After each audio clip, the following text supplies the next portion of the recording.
네, 김용환입니다.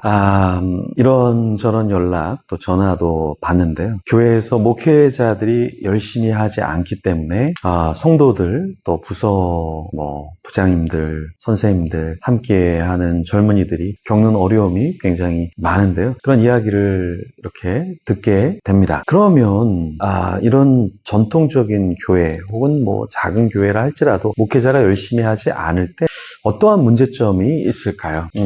너무나 여러분들이 잘 알겠지만 첫 번째는 뭐냐면 영적 지도력의 부재다라는 거죠. 목회자가 열심히 하지 않는데 영적인 리더십이 발휘가 되겠습니까? 목회자가 열심히 하지 않으니까 결국에 영적인 꼴 이런 것들이 제공되지 않겠죠. 그래서 신앙생활에 도움을 많이 못 받게 되겠죠. 그러니까 성도들도 굉장히 많이 처지게 된다라는 거예요. 또 공동체는 어쩔 수 없이 리더십의 영향을 받는데요.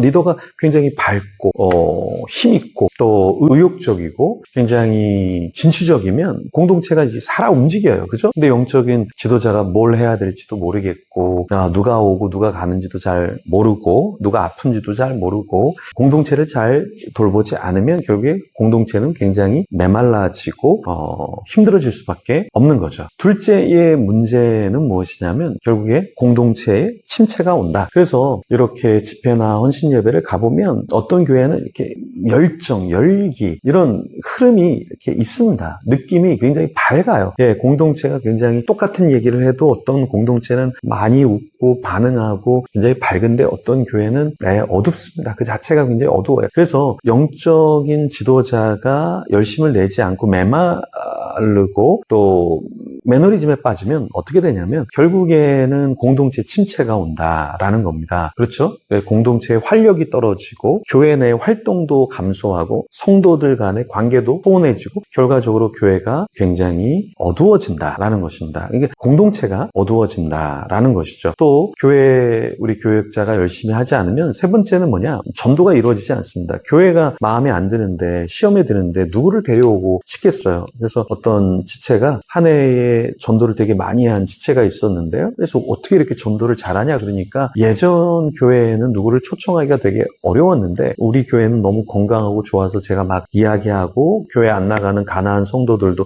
교회 오라고 자신감 있게 지금은 이야기하고 있어요. 이런 이야기를 했었습니다. 네, 맞아요. 교회가 건강하고 지도자가 건강하면 교회 전도가 마구마구 일어납니다. 교회 성장의 정체가 아니라 교회가 굉장히 활기차고 그 교회 한번 가보고 싶어. 이게 믿는 사람도 그렇지만 믿지 않는 사람도 야 너네 교회는 좀 뭔가 있는 것 같아. 이렇게 물어보고 관심을 갖게 된다라는 겁니다. 성도들도 살아있으니까 우리 교회 오시겠어요? 예수님 믿으시겠어요? 이런 말을 마구마구 뱉기 시작한다라는 것이죠. 그래서 우리 사역자들 또 앞에 서서 섬기는 자들이 영적으로 굉장히 다운돼서는 안 된다. 늘 다운되지 않을 수는 없지만 대체적으로 좀 힘을 내서 열심히 사역해야 하는 이유가 바로 여기에 있는 거죠. 그러면은 여기에 대한 대안은 무엇일까요? 자, 영적인 지도력이 떨어지고 공동체가 굉장히 침체되고 또 교회 성장도 잘 안 되고 전도도 안 될 때 여기에 대한 대안. 그것은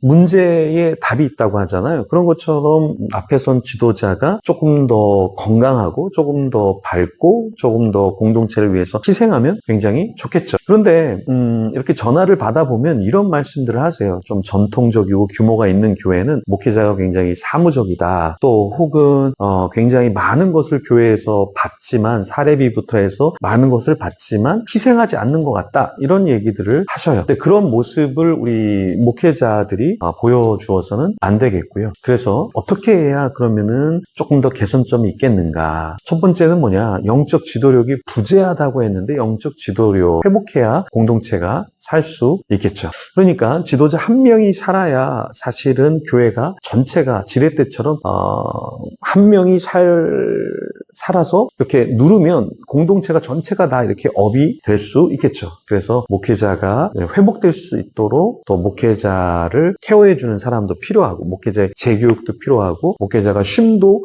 가질 수 있어야 한다라는 겁니다. 두 번째 대안은 무엇일까요? 목회자가 건강하지 않을 때 공동체가 침체된다 그랬잖아요. 여기에 대한 대안은 무엇일까? 네, 그러니까 교회가 다양한 소그룹과 활동과 교제의 장을 할 수 있도록 조직화 활성화되고 더 풍성한 그런 모임들이 더 많아야겠죠. 그러니까 목회자에게만 모든 것을 다 이렇게 바라고 챙김을 받기보다는 소그룹의 리더들이 조금 더 세워지고 교제의 장이 다양하게 만들어지면 목회자 중심적인 공동체에서 조금은 소그룹과 다양한 장을 통해서 어떤 영적인 공급과 관계적인 공급을 좀 받을 수 있도록 하면 좋지 않겠습니까? 그래서 목회자의 역할에만 의존하는 것이 아니라 목회자의 역할에만 의존하는 것이 아니라 평신도 리더십을 활성화해서 교회가 활력을 유지할 수 있도록 돕는 것도 하나의 방안일 수 있습니다. 그래서 교회의 장로님, 부장집사님, 선생님들의 역할이 왜 중요하냐? 항상 리더십만 역할을 하는 것이 아니라 서브 리더십 역할을 해줘야 한다.